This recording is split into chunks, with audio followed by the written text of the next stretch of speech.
So imagine your retirement plan is like a high-stakes, life-size game of Jenga. Oh, that is a stressful visual. Right, but think about it. You've got this towering structure of wooden blocks, and, near the top, you've got your discretionary spending. Like a travel fund, maybe. Yeah, exactly. Travel, maybe a little bit of extra savings. Then in the middle, you have your RRSPs or, I don't know, maybe a small company pension. Okay, I follow. But right down at the absolute bottom, like bearing the weight of the entire tower, are those absolutely crucial foundational blocks, your government benefits. And if you pull the wrong one. The whole thing comes crashing down. Yeah. And today on the deep dive, we're looking at the research of Peter Fabry to answer, honestly, the single most terrifying question Canadian seniors have about reverse mortgages. Which is, of course, will tapping into my home equity accidentally knock one of those foundational blocks loose. Exactly. The fear that you make a move and suddenly your monthly income just shrinks. And look, I want to say right off the bat, it's a completely rational fear. I mean, when you transition from earning a salary to living on a fixed income, the psychology of money, it just changes drastically. Oh, for sure. The margin for error basically drops to zero. Right. You spend decades building this really delicate machinery. You've got your Canada pension plan payments, your old age security, maybe the guaranteed income supplement. And the thought of introducing a new financial product? A massive loan against your house, no less. Yeah, a massive loan. The thought of that somehow triggering a penalty from the government is enough to keep anyone up at night. Absolutely. Which is exactly why we're dedicating this entire session to completely dismantling that fear. So, welcome to the sixth and final deep dive in our series. We're looking at plain talk on reverse mortgages for Canadians 55 plus. And if you're a Canadian senior who is currently receiving CPP, OAS, or GIS, Or if you're about to start receiving them soon. yeah, either way, this is the session that really dictates how you should be managing your cash flow for the next 20 years. Before we get into the heavy math, though, I think we need to reestablish why we are trusting our source material today. Good idea. Yeah. So Peter Fabry, he's been a licensed mortgage professional in Canada since, what, 1999? Yeah, 1999. He's a former major bank director and the founder of Rewind Mortgage. And that 1999 timestamp, I mean, that's highly relevant. Why is that? Just the sheer experience. Well, yes, but think about what he's navigated. The tech bubble bursting, the 2008 global financial crisis, the pandemic housing boom, the interest rate spikes recently. Oh, right. So he's seen how senior debt actually behaves across wildly different economic climates. Exactly. And more importantly, his background in the regulatory and compliance side of banking gives him this highly structural view of the tax code. He's not just trying to sell a lifestyle. No, not at all. He's analyzing the mathematical interaction between home equity and the Canada Revenue Agency. Which is exactly the kind of plain language facts we need. And because I absolutely cannot stand when people bury the lead, I'm just going to drop the ultimate spoiler from his research right now. Go for it. Taking out a reverse mortgage does not reduce your CTP, your OAS, or your GIS. Not by a single penny. It really doesn't. In fact, based on the breakdown we're about to go through, it's arguably the most benefit-friendly way a Canadian senior can possibly access large sums of capital. And the reason for that total protection, it relies on a foundational principle of Canadian tax law. It's this rule that most people completely overlook. Probably because they've never really had to think about it during their working years, right? Precisely. Let me guess. We're talking about the definition of income versus the definition of debt. You nailed it. The Canada Revenue Agency, the CRA, they do not treat borrowed money as income. Okay, let's unpack that. So a reverse mortgage, despite the specialized name, at its absolute core, it is just a loan. It's a loan secured against the equity in your home. Right. Because the money you receive is borrowed capital that eventually has to be repaid either by you or your estate. It never appears on your tax return. It doesn't get added to your net income for the year at all. Not a single dollar of it. I want to push back on that just slightly, mostly from a psychological standpoint. Sure. What's the hang-up? Well, if I get an advance from a reverse mortgage for, say, $2,000 a month, and I use that $2,000 to buy groceries, pay my hydro bill, put gas in my car, It feels like a paycheck. it feels exactly like a paycheck. I am spending it like a paycheck. So why on earth does the CRA just ignore it? Because the CRA is measuring your economic production, the growth of your wealth. They aren't measuring your spending habits. Yes. Give me an example of that. Think about it like this.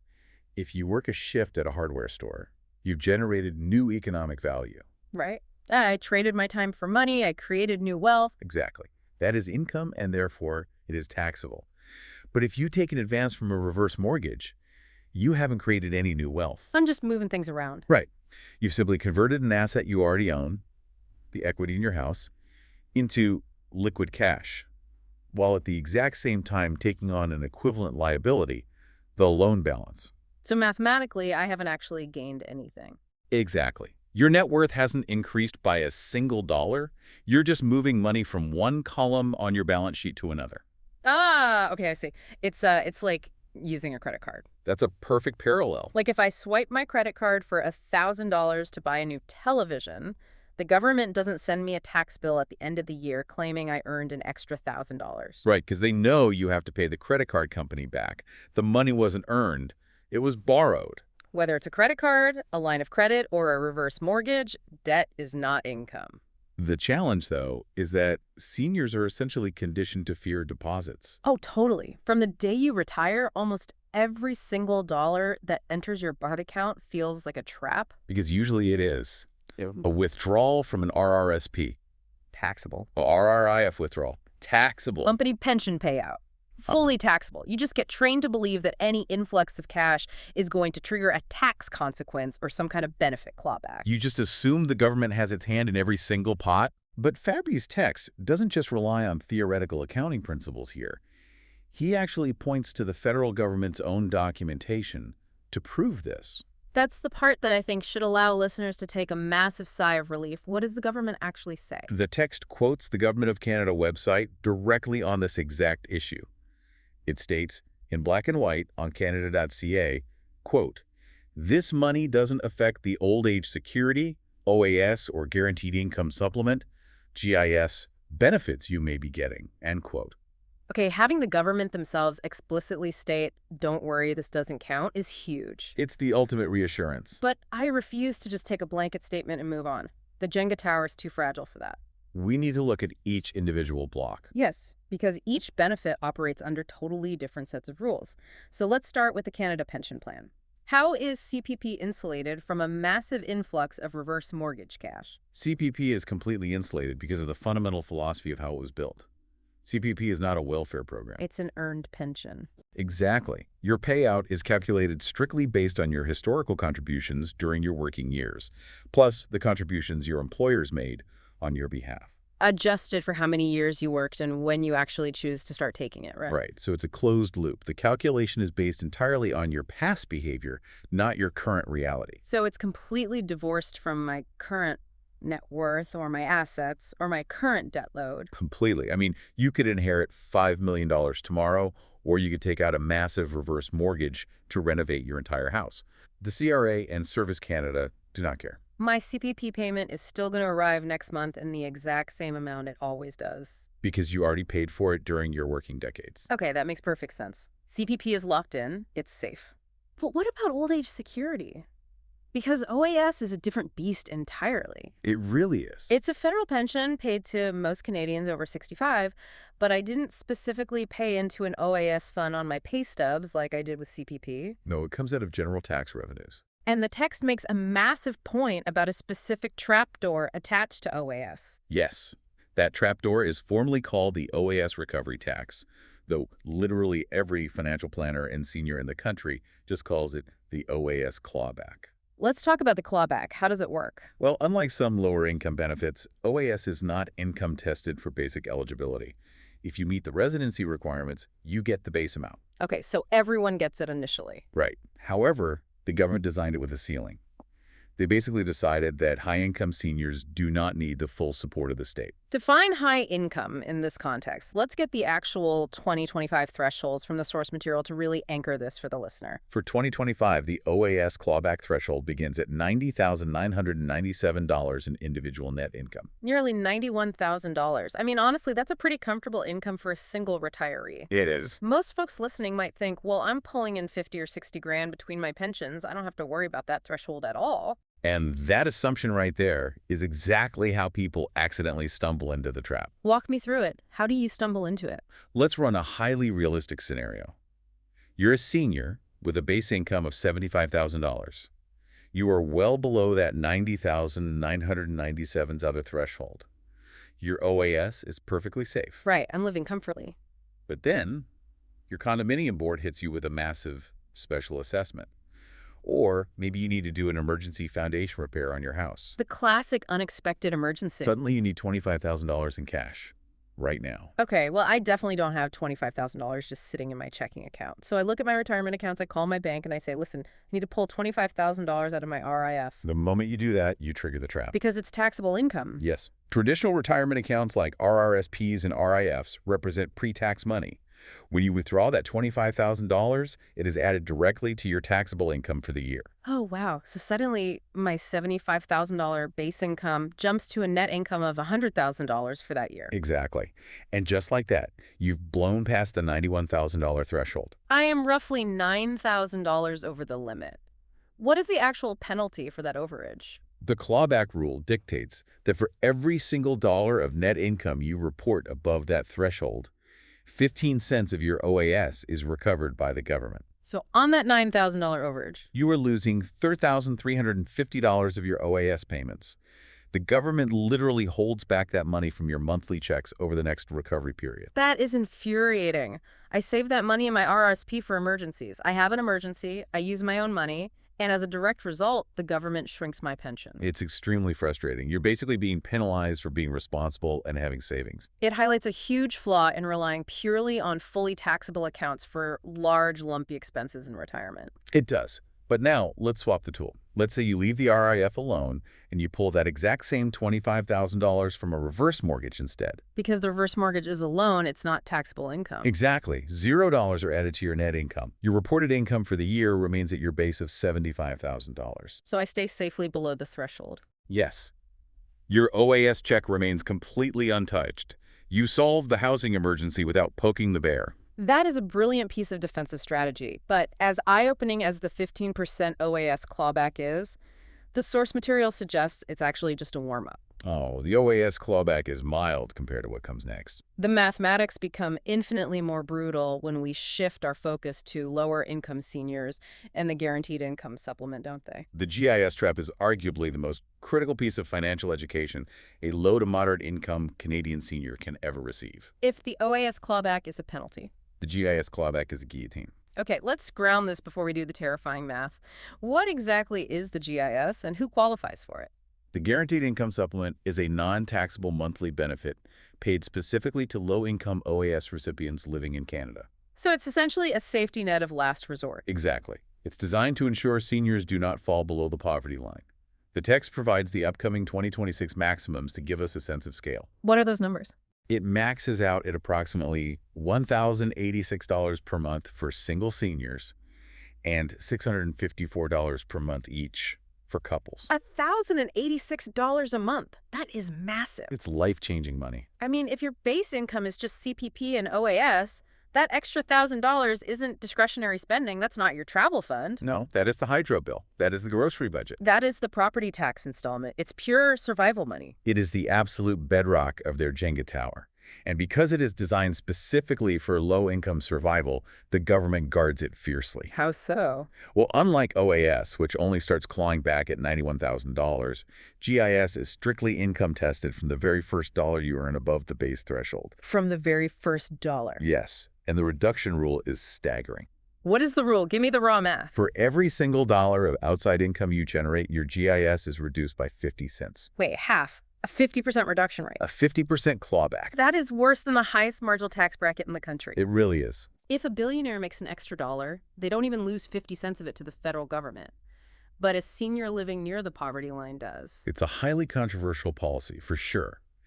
But the underlying legislative logic is that GIS is meant to fill a specific gap. So if I fill that gap myself... Right. If you find a way to fill that gap yourself by earning money or drawing from a taxable pension, the government immediately backs away.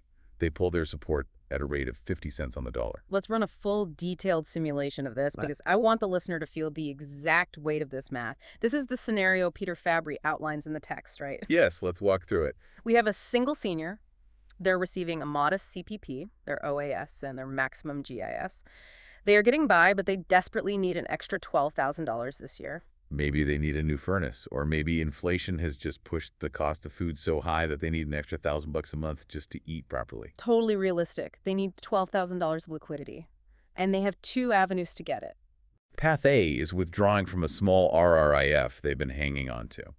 And Path B is taking an advance from a reverse mortgage. Okay, let's walk down Path A first. It's January. I call my financial planner and say, listen, liquidate $12,000 from the RRIF and put it in my checking account. Walk me through the cascade of consequences. First, that $12,000 is fully taxable income.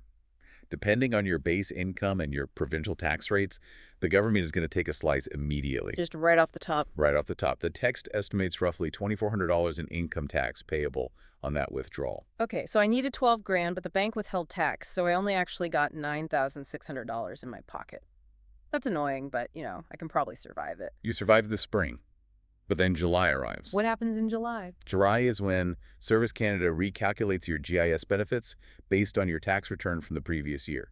They look at your file and say, oh, look at this. They made an extra $12,000 of income last year. And the 50-cent guillotine drops. Exactly. 50% of that $12,000 withdrawal is $6,000.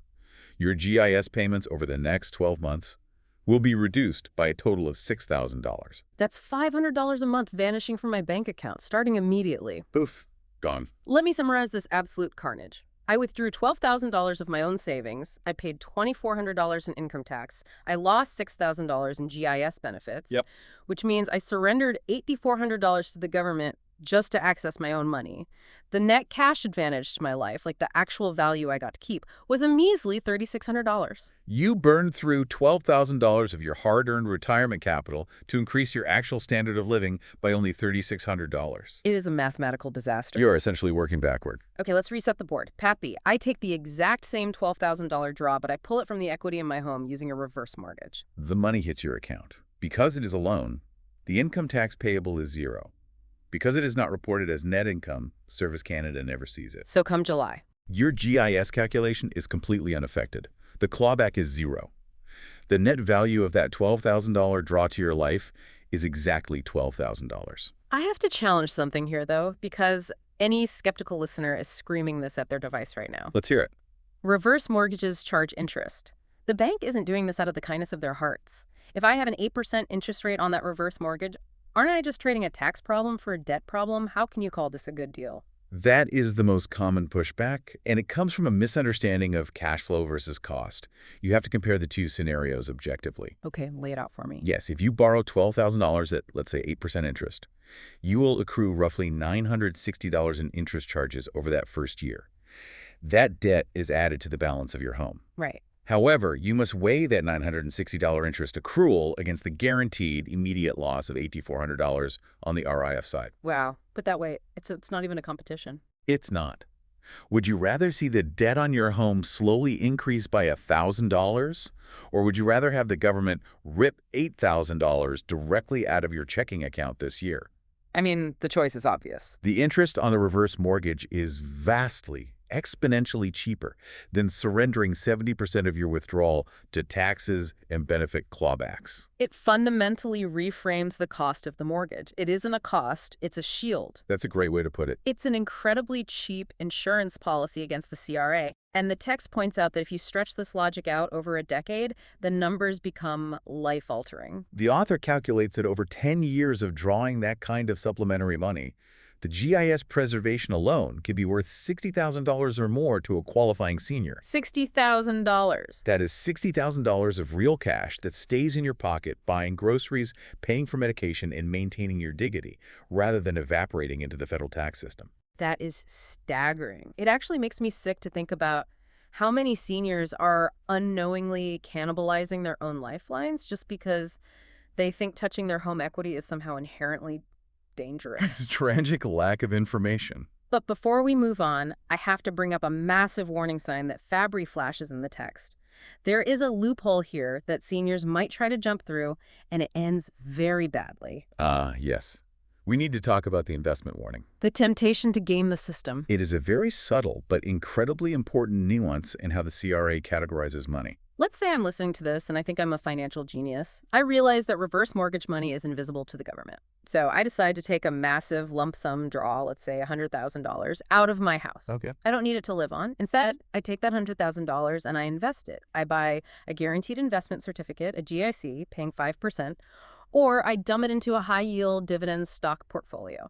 I figure I'll just sit back and collect the free money. What happens? What happens is you accidentally trigger the exact trap you were trying to avoid. Why? The money was a loan. You have to separate the vehicle from the destination. The reverse mortgage loan itself, the $100,000, is completely shielded. When it hits your checking account, it is not income. So far, so good.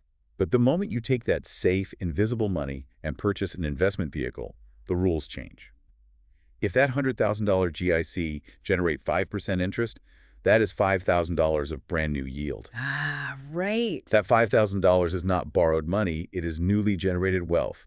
It is taxable income. Oh, no. I see where this is going. The CRA sees that $5,000 of new interest income on your tax return. Service Canada sees it.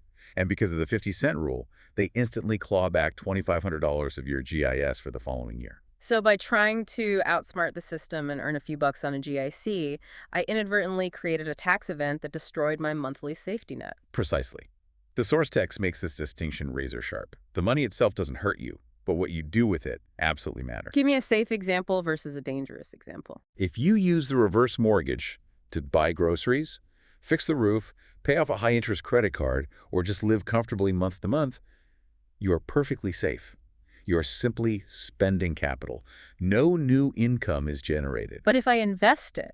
If you deploy that capital to earn a yield, that yield will be taxed and your benefits will be slashed. It's like having a magical umbrella that keeps you perfectly dry in a rainstorm. You're completely protected.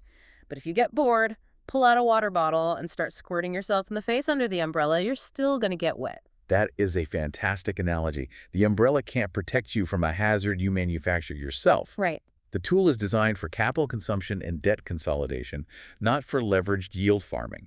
If you are on GIS, investing borrowed money is almost mathematically guaranteed to backfire on you.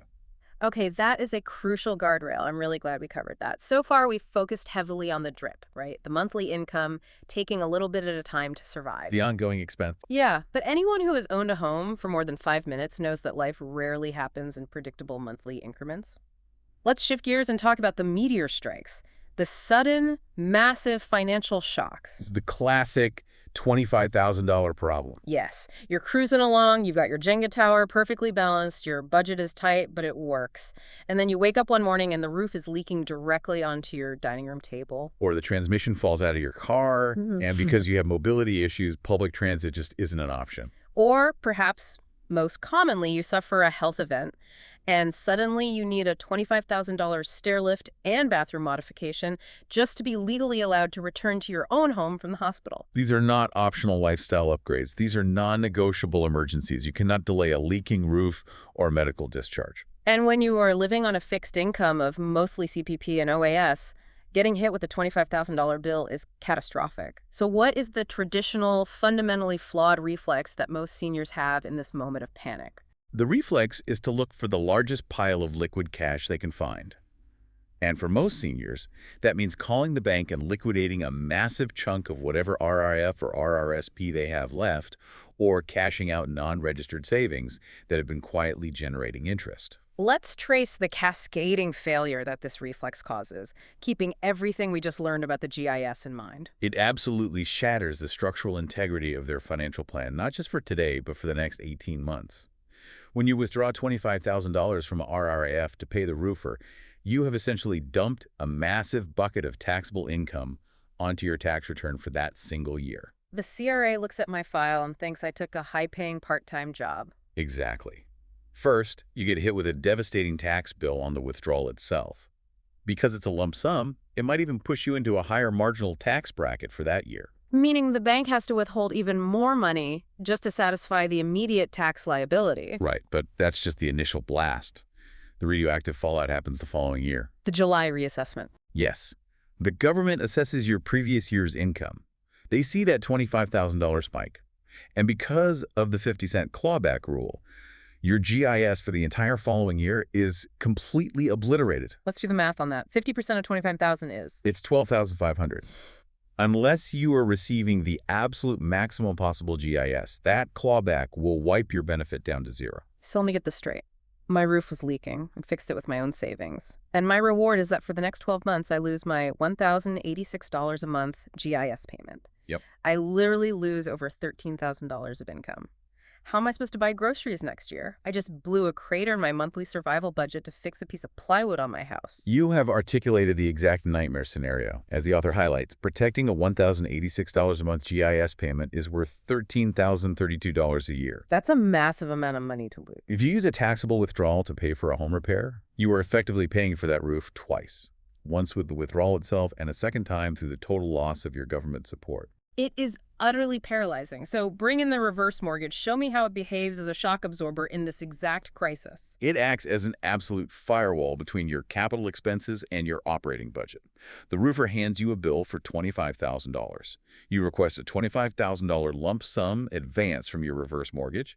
The lender wires the tax-free cash to your account. You pay the roofer. And what happens to my tax return? Nothing. The $25,000 was a loan. It does not exist on your income statement. And what happens to my GIS calculation in July? Nothing. Your base income remained exactly the same. So my Jenga tower doesn't even sway. My CPP, my OAS, my GIS, they all arrive next month, and the month after that, completely uninterrupted. The only thing that changes is the balance of your mortgage, which increases by $25,000 and begins to accrue interest. You have taken a massive immediate financial impact and absorbed it entirely into the illiquid equity of your home. You've isolated the damage. The author has a brilliant phrasing for this that I want to highlight. He says, quote, "The reverse mortgage handles the expense, your benefits handle the income." I love that too. It assigns a specific job to a specific tool. You shouldn't use your fragile monthly income stream to pay for a 30-year roof. You should use the house to pay for the house. It is the optimal structure for fixed income living. You separate the capital shock from the operating budget. And the beautiful thing about this logic is that it doesn't stop at the federal border. What do you mean? Well, we've talked exclusively about the CRA and Service Canada, but this loan is not income rule. Cascades down to protect a whole host of provincial benefits as well. Oh, that is a great point, because the provinces are deeply involved in supporting seniors, and they also heavily rely on line 23,600 of your tax return, your net income, to determine if you qualify for their help. Exactly. What specific provincial safety nets are we talking about here? The text focuses on Ontario as a primary example, though similar programs exist nationwide. Because reverse mortgage proceeds do not artificially inflate your net income, they protect your eligibility for things like the Ontario Trillium benefit. That's the one that helps low-income families pay for energy costs and sales tax, right? Right, and that could be a few hundred to over $1,000 a year for some folks. It also completely shields the Ontario Senior Homeowners Property Tax Grant, the Canada Housing Benefit, and the federal allowance for people aged 60 to 64 who are married to a GIS recipient. But there is one provincial benefit mentioned in the research that I think is the ultimate hidden trapdoor: pharmacare, the provincial drug benefit programs. Yes, the income thresholds for subsidized prescriptions. This is where a taxable RRIF withdrawal can turn into a life-threatening mistake. Break that down. If I spike my income by pulling 30 grand out of an RRSP to buy a new car, what happens at the pharmacy counter? Many provincial drug plans require you to pay a deductible based on your net income, or they cut off subsidies entirely if you cross a certain threshold. Oh, wow. If you artificially spike your income with a RRIF withdrawal, you might walk into the pharmacy in August to pick up your heart medication or your insulin and suddenly find that your copay has jumped from $2 to $200. Because the province thinks you're rich this year. Exactly. Your out-of-pocket medical costs can skyrocket overnight simply because you chose the wrong vehicle to access your cash. The reverse mortgage entirely prevents this. By keeping your net income stable, your drug coverage remains stable. The author does note that if you receive highly specific provincial social assistance, like disability support, a quick check with your local agency is always a best practice. But for the vast majority of income-tested provincial programs, the reverse mortgage is entirely invisible and entirely safe. Okay, we are painting a very rosy picture here of the reverse mortgage as this impenetrable shield that protects all your money. But I need to throw a flag on the play. We need a reality check. That's enough. Because you are still living in a physical house governed by municipal laws and bank contracts. The bank doesn't just hand you a bag of tax-free money and say, have a nice life, we'll see you when you die. And no, they certainly do not. What are the actual strings attached to the physical property? It is vital to ground this conversation in reality. A reverse mortgage is a loan secured against your home, which means the home is the lender's collateral. Because of that, you do not get a free pass on the responsibilities of homeownership. The title remains in my name. Right? Yes, and you are contractually mandated to protect the lender's collateral. Which means doing what, specifically? It means you must, without fail, pay your municipal property taxes. You must maintain active and adequate home insurance. And you must keep the property in a reasonable state of repair. Those are non-negotiable. Absolutely non-negotiable. If you stop paying your property taxes, the municipality can place a tax lien on the home, which supersedes the bank's mortgage. The bank will not allow that. That makes sense. If you let your home insurance lapse and the house burns down, the collateral is gone. If you fail to meet these basic obligations, you are technically in default of the reverse mortgage contract, and the lender can theoretically call the loan. Okay, but let's look at the brutal irony of that requirement. Let's be real for a second. A massive percentage of seniors looking into reverse mortgages are doing so specifically because they can no longer afford to pay their property taxes. That is a very common scenario. I mean, inflation has driven up their grocery bill. The city just hiked property taxes by 6%, and their fixed pension hasn't kept up at all.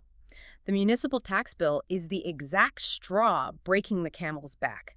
Are you telling me that the people who most need the reverse mortgage are disqualified from getting one because they're struggling with the very taxes the mortgage requires them to pay? It sounds like an impossible paradox, I know. But it actually has two very elegant, highly strategic solutions. You are not out of luck. This is where proper financial planning merges with mortgage mechanics. Okay, what's the first solution? The first solution involves looking outside the mortgage entirely to municipal and provincial tax deferral programs. How do those work? I've heard of them, but they sound complicated. They're actually quite simple and heavily underutilized. Most provinces and many municipalities offer programs specifically designed for low-income seniors who are house-rich but cash-poor. Essentially, the government agrees to pay your property taxes for you every year. In exchange? In exchange, they place a small, low-interest limit against your property. That limit simply sits there, quietly accumulating, and is only paid off when you eventually pass away or sell the home. And the reverse mortgage lenders are okay with this. I would think the bank wants to be the only one with a claim on the house. In almost all cases, yes. The major reverse mortgage lenders in Canada will work right alongside these government deferral programs. They play nicely together. Really? The lender knows the government lend is relatively small compared to the total equity of the home. Oh, that is a phenomenal pressure relief valve. So you can take out the reverse mortgage, use that cash flow entirely for your groceries, your healthcare, your Jenga pieces, and let the city wait for their tax money until the house is sold a decade from now. Exactly. You are utilizing the equity of the home to solve the immediate cash flow crisis. The author does note that rules vary wildly by municipality, so you have to check your local jurisdiction, but it is a primary strategy. But what if I live in a town that doesn't offer a deferral program?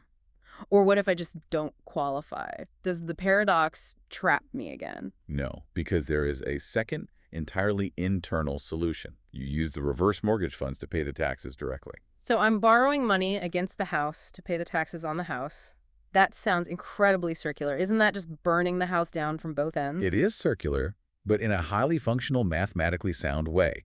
Remember, the goal of a reverse mortgage is to convert an illiquid asset into a functional cash flow tool.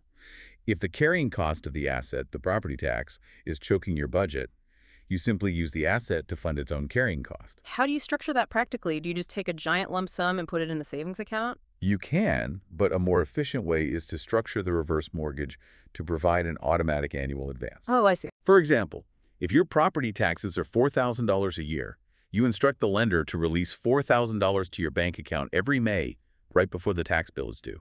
You never even have to think about it. The house pays its own taxes. And because the home is likely appreciating in value over time, even at a modest 2% or 3% a year, that appreciation is often more than enough to offset the $4,000 you were drawing out to pay the taxes. Exactly. You aren't burning the house down. You are just skimming the top layer of growth to keep the foundations secure. From a pure financial planning perspective, utilizing an illiquid asset to fund its own maintenance and tax burden is incredibly efficient. especially when the alternative is draining your liquid, taxable retirement accounts and destroying your government benefits. It's the smartest move you can make. Okay, up to this point in the deep dive, everything we have discussed has been highly defensive. We've been playing goalie. Very true. We are protecting the GIS. We are absorbing emergency shocks. We are managing property tax burdens. It's all about survival, making sure the Jenga tower doesn't collapse. But the final section of Peter Fabry's text shifts gears completely. It moves from defensive survival to aggressive wealth optimization. This is where the narrative around reverse mortgages truly flips. It stops being a tool of last resort for the desperate and becomes a highly sophisticated lever for people who want to maximize their lifetime wealth. We are talking about the bridge strategy. Supercharging your CPP and OAS.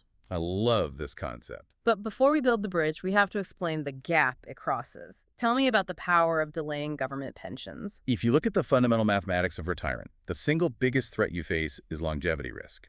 The risk that you simply outlive your savings. Precisely. The ultimate defense against longevity risk is having guaranteed, inflation-protected income that pays out as much as possible for as long as you live. And the Canadian government offers you a way to drastically increase that guaranteed payout. By waiting. By waiting. You are legally allowed to start taking your Canada pension plan at age 60 and your old age security at age 65, but you are not required to. You can choose to delay taking them, deferring the start date all the way up to your 70th birthday. And the government rewards you for this patience, right? Because they get to hold on to the money longer. How big is the reward? The reward is immense. For every single month you delay taking your CPP past the standard age of 65, your eventual benefit increases by 0.7%. Let me do that math. 0.7% times 12 months in a year. That is an 8.4% increase per year. Yes, an 8.4% guaranteed risk-free return on your pension value. If you delay all the way to age 70, that represents a maximum permanent increase of 42% to your baseline CPP payout. Wait, 42%. So if my baseline CPP at age 65 is supposed to be $1,000 a month and I wait until I'm 70, they will pay me $4,420 a month. Every single month for the rest of your life. And that larger amount is still indexed to inflation. That is unbelievable. Good luck finding an 8.4% guaranteed risk-free return anywhere in the private stock market. And what about OAS? Does it have the same escalator? It is slightly different, but still highly lucrative. Every month you delay OAS past age 65 increases the benefit by 0.6%. If you defer it a full 5 years to age 70, you lock in a permanent 36% increase. So if you plan on living a long life, if you have good genetics and you take care of yourself, delaying these pensions is an absolute no-brainer. It is the financial holy grail. It guarantees you will be flush with cash in your 80s and 90s when you might need expensive long-term care. But, I mean, I can see the massive catch-22 here. The cash flow gap? Yes, the reality gap. Everyone wants a 42% larger pension. But if I retire from my physically demanding job at age 62, I cannot just hold my breath for 8 years. I can't tell the grocery store, hey, I'll pay you in 2034 when my supercharged CPP kicks in. I need income today. So reluctantly, millions of Canadians start taking their pensions early, permanently locking in a significantly lower payout for the next 3 decades of their lives, simply because they have to survive the Tuesday they're currently living in. It is the tragedy of cash flow. They sacrifice massive long-term wealth for short-term survival. And if they try to bridge that gap by draining their RRSPs, they get hammered by income taxes, as we discussed earlier. Enter the reverse mortgage bridge. Exactly. This is the strategy that rewrites the entire retirement trajectory. Instead of taking CPP and OAS early, and instead of draining your taxable investment accounts to survive those gap years, you use a reverse mortgage to fund your living expenses from age 60 or 65 all the way to age 70. I use the equity in my home to buy my groceries. You take a tax-free, benefit-neutral advance from your home equity every single month. You use that cash to pay your bills, travel, and live your life. You are perfectly comfortable. And meanwhile, in the background, your guaranteed government pensions are sitting untouched, growing at 8.4% and 7.2% a year. It's like I'm putting my government pensions in a hyperbaric time chamber to let them grow to massive proportions, and I'm eating from the garden of my home equity in the meantime. And then your 70th birthday arrives, you turn the tap on, your CPP and OAS kick in, but they are now permanently supercharged, up to 42% and 36% higher than they would have been. That massive influx of guaranteed monthly income washes over your finances. It is often so large that you no longer need to draw from the reverse mortgage at all. The supercharged pensions easily sustain you for the rest of your life. You successfully bridged the gap. I am genuinely blown away by the elegance of this, but it makes me wonder, why isn't every single financial advisor in the country shouting this from the rooftops? Why is this considered a niche strategy? The author makes a very pointed comment about traditional financial planning in the text, doesn't he? He points out a structural blind spot in the financial advisory industry. Most traditional financial planners, the folks at your local bank branch or investment firm, are strictly educated, focused, and usually compensated on managing liquid investment portfolios. Stocks, bonds, mutual funds. Right. Their entire worldview is built around managing liquid assets. To a stockbroker, a house is just the physical building where their client sleeps. It's not a functional lever on the financial spreadsheet. They aren't trained in home equity utilization or advanced mortgage mechanics. Because they don't deeply understand the unique tax and benefit shielding properties of a reverse mortgage, they don't see the connection. They don't realize that the illiquid real estate asset can be strategically deployed to protect and exponentially grow the liquid government pension assets.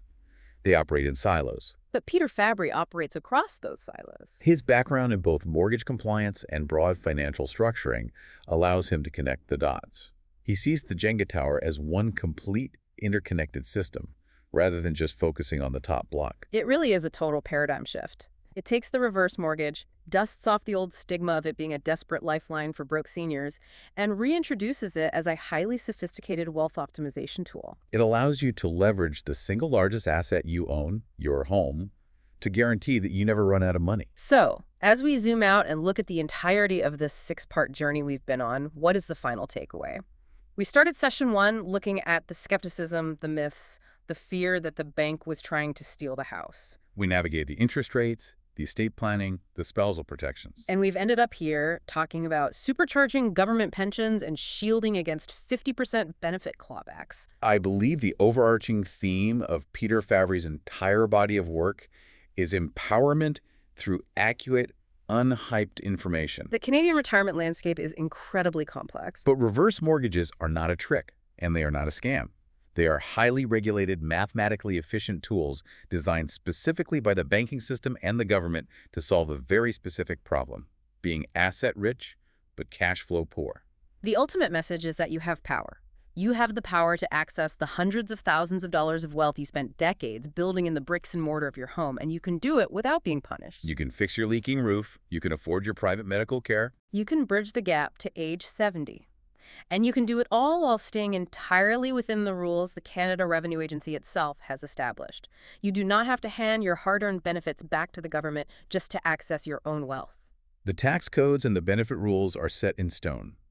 The key to a successful retirement isn't wishing the rules were different, it's understanding how to navigate them to your absolute advantage, rather than accidentally stumbling into the trapdoors. And that is the perfect summary of our mission. Now, for you listening, you have the full picture. The veil has been lifted. We have unpacked the mechanics, the risks, the benefits, and the advanced strategies over these 6 deep dives. But listening to a deep dive shouldn't be where your financial planning ends. General knowledge is only truly powerful when it is applied to the specifics of your personal mathematical reality. Exactly. So here is your required homework. I highly encourage you to go to rewindmortgage.ca. On that site, you can access all 6 of these deep dive audio sessions, along with the detailed written guides authored by Peter Fabry himself. There is also a free reverse mortgage calculator right on the homepage, Which is a fantastic zero-pressure way to just quietly run your own numbers. Put in your age, put in your estimated home value, and just see what kind of tax-free capital might actually be sitting dormant in your walls. And for those who prefer to see the math mapped out visually, their YouTube channel is an exceptional resource. Yes, pull up youtube.com at Reverse Mortgages Canada. Subscribe to the channel. They post clear, visual, plain language video guides that walk through these exact mathematical concepts like the GIS clawback and the bridge strategy with charts and graphs on the screen so you can literally see the money moving. But the absolute most important step you can take today. If you've listened to this series and you're thinking, okay, this logic makes sense, but how does it interact with my specific pension, my specific tax bracket, and my specific house? You do not have to guess in the dark. A generic calculator cannot replace a customized structural analysis. Right. Peter Fabry offers free, absolutely no obligation discovery calls directly through rewindmortgage.ca. You can book a time to speak with him personally. Remember his background. He is an independent broker and an educator first. There is no lender bias pushing you toward one specific bank. And there is zero pressure to sign an application. It is simply an open conversation to see if the math actually works in your favor and to determine which specific financial tool will legitimately maximize your net cash flow for the rest of your life. It is a conversation that is fundamentally worth having before you make any irreversible decisions with your traditional RRFs or RRSPs. You owe it to your future self to explore the math. As we officially wrap up this series, I want to leave you with one final thought to chew on. Over these 6 sessions, we have dismantled decades worth of assumptions and old school financial dogmas. What is the one lingering concept that challenges everything we've been taught? It comes down to challenging a deeply ingrained, almost emotional societal belief. We are taught from the day we open our first bank account that the ultimate, unassailable goal of retirement is to have a completely paid off house and absolutely zero debt. It is the Canadian dream. We view a clear title as the ultimate trophy of financial success. But based on everything we have learned about how the tax code punishes liquid withdrawals and how benefit clawbacks destroy fixed incomes, I want you to seriously ponder this. What if clinging desperately to the emotional comfort of a debt-free home is the exact tactical error forcing you to pay thousands of dollars in unnecessary taxes every year? Oh, wow. What if avoiding a strategic tax-shielded loan is the very action that is causing you to surrender the vital government benefits you spent a lifetime paying into? That completely flips the board over. Yeah. You spend your entire retirement terrified of pulling the wrong block out of the Jenga tower, terrified that touching your home equity will bring your financial security crashing down. But the math proves the exact opposite. The home equity isn't a fragile block you're pulling out. It is a Yeah. second, vastly stronger foundation that you can build right underneath the first one. It protects your benefits, it shields you from taxes, and it gives you the stability and the dignity you actually deserve after a lifetime of hard work. Thank you so much for joining us on this massive 6-part journey. It has been incredibly eye-opening for us, and we hope it has been for you as well. Stay curious, keep asking the hard questions about your money, and we will see you on the next deep dive.